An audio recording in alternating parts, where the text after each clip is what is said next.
नमस्कार मंडळी, पाटीलताई रेसिपीजमध्ये तुमचं स्वागत आहे. आज मी घेऊन आले आहे एक खूपच मऊ, स्पॉन्जी आणि सोपी मफिन रेसिपी. मंडळी, आज आपण मफिनची रेसिपी पाहूया. आणि मफिन कशामध्ये बनवणार आहेत? ओव्हनमध्ये. हे तुम्ही कढईमध्ये पण बनवू शकतात. ते मी पुढे सांगते कसं बनवायचं ते. सर्वप्रथम साहित्य काय काय घेतलेलं आहे ते पाहूया. 1.5 कप मैदा घेतलेला आहे. 1.5 कपाला 1 कप साखर, पाव कप कोको पावडर, पाव कप तेल. तेल हे कुठलंही फ्लेवरवालं नाही घ्यायचं आणि दुसरं कुठलंही घेतलं तरी चालेल. ज्याला वास असेल जास्त ते नाही घ्यायचं.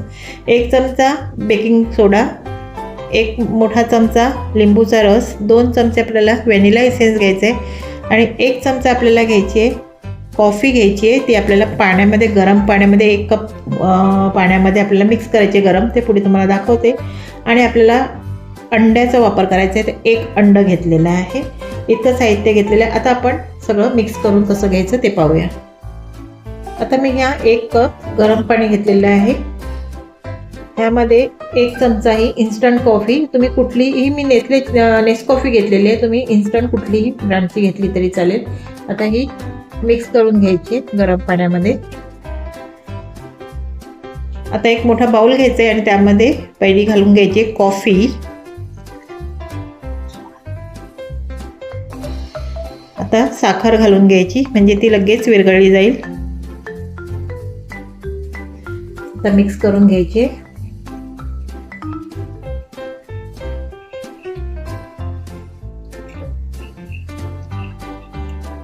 आता अंड घालून घेऊया, म्हणजे सगळं व्यवस्थित मिक्स होते.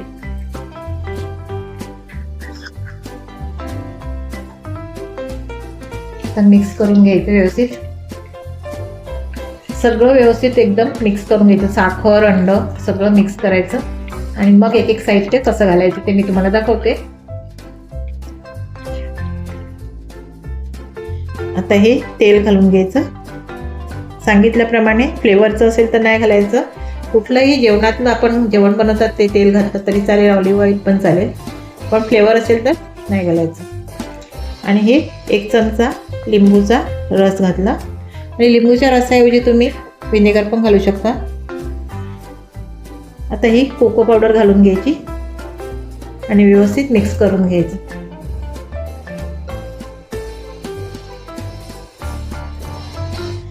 आता हा हळूहळूसा मैदा घालायचा, थोडा थोडा, आणि मिक्स करत जायचं.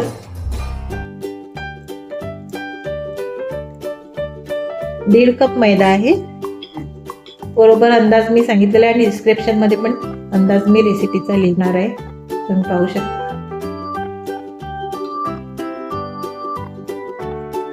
आता हे व्यवस्थित मिक्स करून घ्यायचंय, एकदम फ्लफी होईपर्यंत बॅटर हे.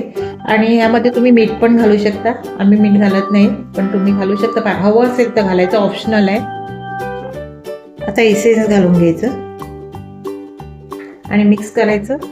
मग आपल्याला सोडा घालायचा आहे, बेकिंग सोडा, आणि मस्त मिक्स करून घ्यायचे, म्हणजे मिश्रण व्यवस्थित. आता हा बेकिंग सोडा घालून घ्यायचा 1 चमचा आणि मिक्स करून. बघा, बेकिंग सोडा घातल्यानंतर हे बघा असं मस्त असं मिश्रण बघा असं एकदम फ्लफी झालेलं आहे. हे कपकेक सारखे, कपकेक जे बनवतात ना, हे द्रोण आहेत, हे बटर पेपरने बनलेले असतात.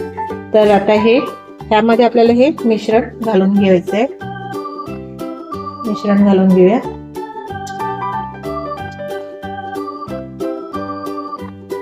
बघा, हे पाऊण एवढं घालायचं.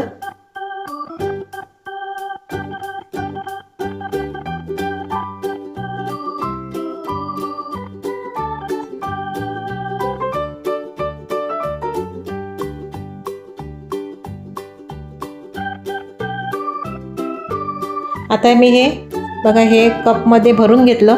आता आपल्याला हे 175 डिग्रीमध्ये ओव्हनमध्ये आपल्याला हे 20 मिनिटासाठी बेक करायचे. चला मग, ओव्हन मी प्रीहीट करत ठेवलेलं आहे, त्यामध्ये आपल्याला हे घालून घ्यायचे.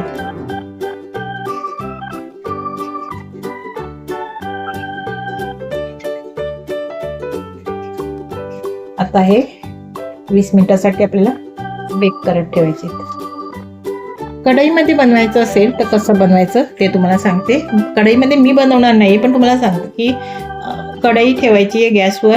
पहिलं मध्यम आचेवर ठेवायची त्यामध्ये खाली मीठ घालायचं, नसेल तरी चालेल, नाही असलं तर असं फक्त स्टँड ठेवायचं किंवा वाटी ठेवायची आणि त्यावर प्लेट ठेवायची. प्लेटमध्ये जे आधी कढई प्रीहीट करून घ्यायची, जसं आपण केकसाठी बनवतो तसं अगोदर आपण गरम करत ठेवतो ना कढई, तशी गरम करत ठेवायची आणि मग त्यावर प्लेट ठेवायची आणि प्लेटवर हे द्रोण ठेवायचे आणि 20 ते 25 मिनटं मंद आचेवर आपल्याला हे द्रोण घातल्यानंतर ठेवायचं आहे.